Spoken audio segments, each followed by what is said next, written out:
किथे बंदा पैदा होंदा ते किथे मौत है आउंदी हो जिथे होवे हुक्म रबाना ओए ओथे ढेर बनाउंदी ते तेरे बाजों सुंजियां गलियां ते सुंजे गेट दरवाजे ओए ने फट जुदाइयां वाले ओ जी सदाई रहने ताजे तेरे बाजों सुंजियां गलियां ओए सुंजे दिसदे वेड़े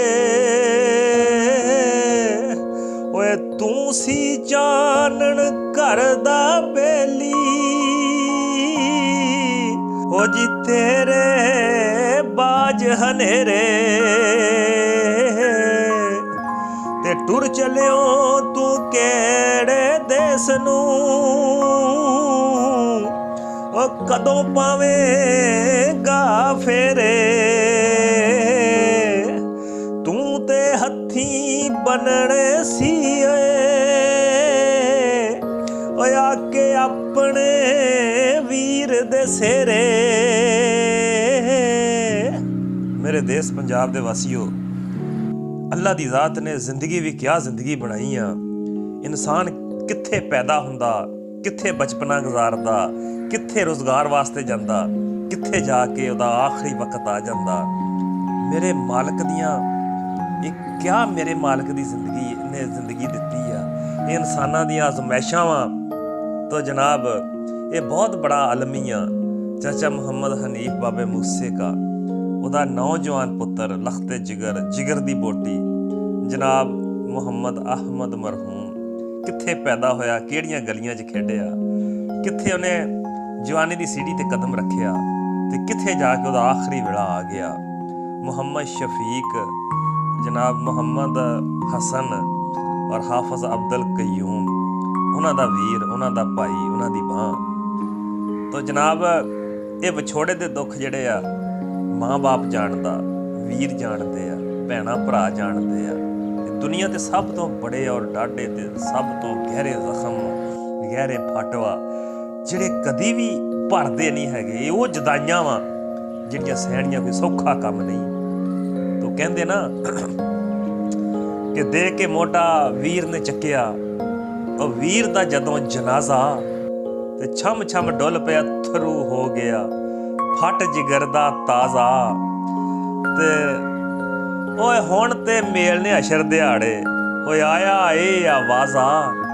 तू एडी छेती टुर जाएगा और सानू नहीं सी ये अंदाज़ा और टुरिया जांदा केड़े देस नूं ओ वेख लो ए शहज़ादा घर नूं आवन दा ओ तोड़ गया तू सजना वेख लै वादा मेरे देश पंजाब दे वासियों मियां मुहम्मद साहब भी ते इहो फरमाया ना कि हत्थी दफन जिन्हां नूं करिए लै गई आस ही उन्हां दी ते दूर गया दी उड़ीक हमेशा और दिल तो मूल नहीं जांदी पर सह सह जोड़ संगत दे डिठे ते आखर विथां पईयां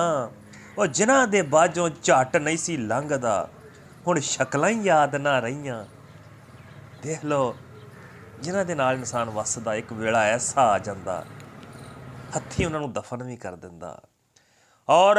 याद रखो अपने प्यारिਆਂ ਨੂੰ ਸਪੁਰਦੇ ਖਾਕ ਕਰਨਾ बड़े जिगरे ਦਾ ਕੰਮ ਆ और ਸਭ ਤੋਂ ਇਨਸਾਨ ਤੇ ਬੁਰਾ ਵੇਲਾ ਉਹ ਆਉਂਦਾ ਵਾ ਮੁਸ਼ਕਲ ਵੇਲਾ ਉਹ ਹੁੰਦਾ ਵਾ ਜਦੋਂ ਉਹ ਆਪਣੇ ਕਿਸੇ ਅਜ਼ੀਜ਼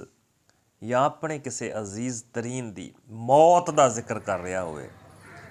तो मेरे मियाँ मुहम्मद साहब ने यही फरमाया सी ना कि शाम पई जद डीगर वेले हर कोई घर वाले आवे वो कदी ना आउण मुहम्मद ਓਏ ਮੌਤ ਜਿਹਨੂੰ ਲੈ ਜਾਵੇ।